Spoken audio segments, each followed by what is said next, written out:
Marc, tu peux te lancer, tout est prêt. Ok.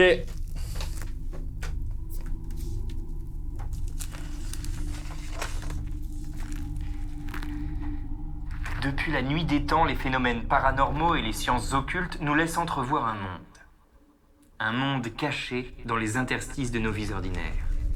Depuis la Bible, en passant par les milliers de contes, histoires et témoignages à ce sujet, traitant de maisons hantées, de poltergeists, de feux follets et d'apparitions en tout genre, nos esprits cartésiens sont ébranlés par la possibilité que cet autre monde existe en parallèle du nôtre. Des personnalités comme Victor Hugo s'y sont même laissés prendre. Mais alors, mensonge ou réalité? Magie ou manipulation?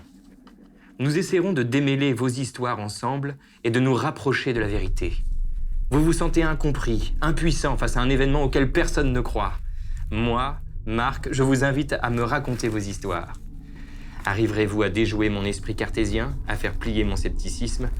Je vous remercie pour votre patience. Vous écoutez Psylé, l'émission où seuls les vrais savent et où s'étouffent les charlatans. Ne soyez pas timide, n'hésitez pas à nous communiquer vos candidatures. Ah, je sens une âme perdue qui cherche à entrer en contact avec nous. Viens, petite âme, suis le son de ma voix. Bonsoir, on m'entend bien? Oui, mademoiselle, on vous entend très bien. Quel est ton petit nom, petite âme? Alice? Alice, je vous en prie, installez-vous autour de la table et présentez-vous à nos auditeurs. J'avais indiqué que je voulais pas dire qui j'étais. Mais pourquoi pas, ce serait pas fair-play, les autres l'ont fait, pourquoi pas vous? Vous avez quelque chose à cacher? C'est juste que je me sens pas à l'aise de dire qui je suis. Mon histoire Ouais. compte plus, non?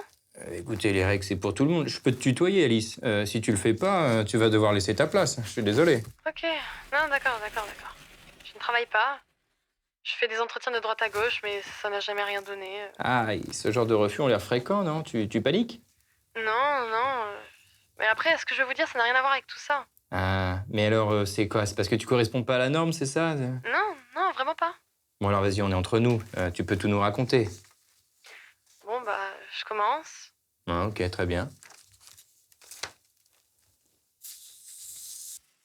J'étais dans le parc public. J'avais enchaîné les rendez-vous juste avant et j'étais fatiguée. Je voulais juste me reposer quelques secondes. Puis, je sais pas depuis combien de temps il était là, mais un type entre deux âges que je connaissais pas, il me fixait. Un voyeur? Non, il était trop proche de moi pour ça. Il serait caché. Même, il essayait de me dire quelque chose. Il marmonnait. Tu as essayé de lui parler? Oui, mais je sais plus ce que je lui avais demandé. Peut-être il avait besoin d'aide. Il me regardait à chaque fois légèrement en décalage. Bah, peut-être juste qu'il parlait à quelqu'un d'autre. Non, le parc n'était pas rempli. Et j'y suis allée assez souvent pour vous dire l'heure exacte à laquelle les gens s'installent. Là, c'était pour autre chose. Un visage qu'il m'avait dit. Peut-être juste qu'il se sentait seul. Pourquoi accorder tant d'importance? Je sais pas, je me suis sentie intriguée, ou du moins concernée. Il s'est mis à me parler plus calmement. Mais je me suis dit qu'il était fou. Ouais, bah, excuse-moi, pour parler seul dans un parc avec un type pareil, t'es pas mal non plus. Peut-être. Mais je me sens toujours entourée, comme dans une bulle. Cette sensation d'être recouverte par quelqu'un me rassure, mais me rend anxieuse. Il a utilisé le terme de totem, comme si j'avais une âme qui m'aidait. Il m'a dit que c'était mon cœur, et qu'il fallait faire attention. Il n'était pas en forme, il était juste le reflet de ce que je vivais. Je doutais, et je craignais en même temps cet homme, mais il semblait être effrayé par ma présence. Allô? Allô, Marc? Vous m'entendez toujours? Non, je vous écoute. Comme je disais, je préférais me rattacher à ce qu'il me décrivait. Me sentir protégée était ce que je recherchais. Vous voulez que je vous décrive ce qu'il voyait? Ce qui le frappait de suite, c'était ce visage. Il était fripé et maigre. Il paraissait ne pas avoir mangé depuis un long moment. Ses joues étaient si creuses. Sa bouche était pulpeuse et bleue.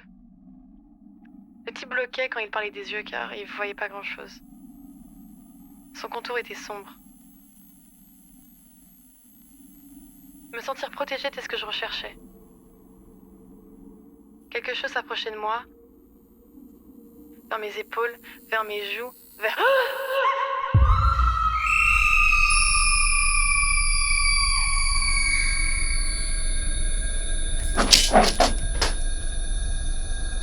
Ne touche pas!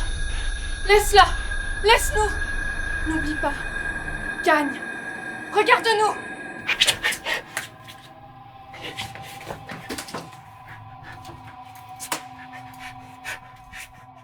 Pardon! Pardon, me touchez pas! Pourquoi? Tu voulais entrer dans notre intimité au début. Tu ne veux plus de nous maintenant? Comment tu te sens, Marc? Humilié? Tu n'avais qu'à pas y croire. J'étais la voix d'une ambition qui me dépassait. Et maintenant, c'est toi qui es dépassé. Je ne sais plus quoi faire. Personne ne peut me saisir, c'est ça qui fait vendre. Je ne vois pas ton visage, Marc. Et je sais que tu ne vas pas changer.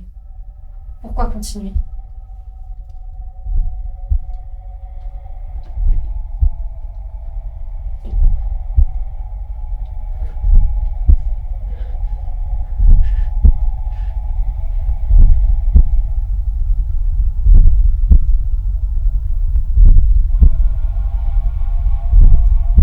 Marc, tu reprends quand? On va faire une pause pour tout le monde. Hein.